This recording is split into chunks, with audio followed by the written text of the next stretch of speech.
2.5 million people in the world are suffering from this disease. Another 200 in America are diagnosed with it every day. Some of you may have heard about multiple sclerosis, but you may not know exactly what it is. My personal story is that I have a family friend who I've grown up with that suffers from multiple sclerosis, and I think that's why I'm so interested in it and wanted to do more research on it. So first, I'll be telling you about what exactly it is, the symptoms, prognosis, and how to deal with MS. Now let's dive into the information. First, we must understand what exactly multiple sclerosis is. MS is a disease in which the immune system attacks the central nervous system. What happens is the immune system damages certain structures and cells within the central nervous system. The things attacked are the myelin, the oligodendrocytes, which are cell producers, and nerve fibers.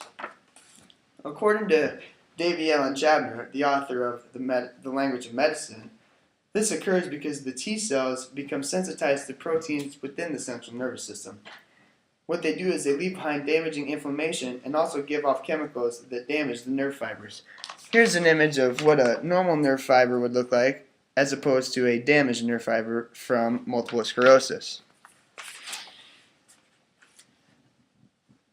According to the National Multiple Sclerosis Society, it is believed that MS is an autoimmune disease.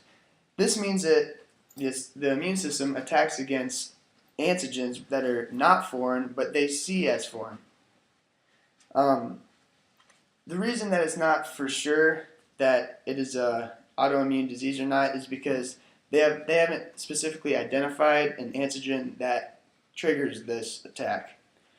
So now that we have a solid understanding of what MS is, let's talk about some symptoms of it.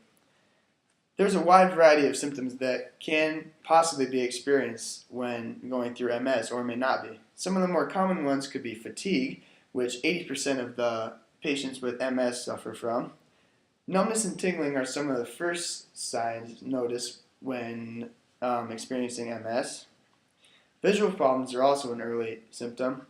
Bladder and bowel problems are experienced by 80% of the patients, and cognitive changes are experienced by about 50% of the patients, which can also lead to depression.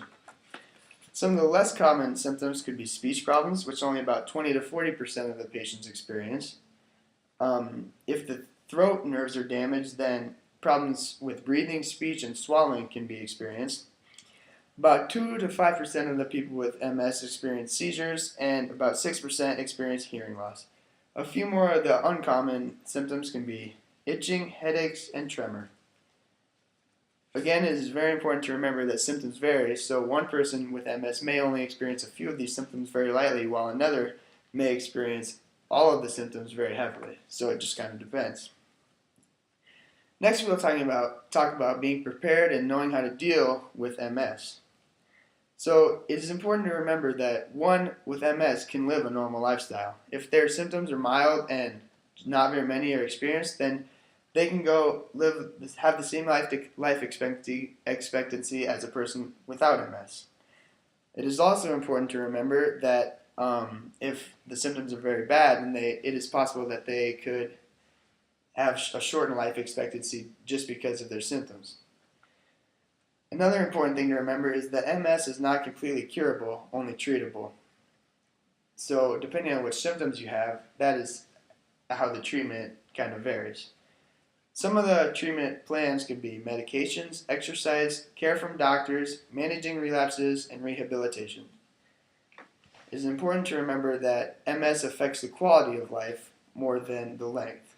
Once again, a perfect life can be lived with a person with MS.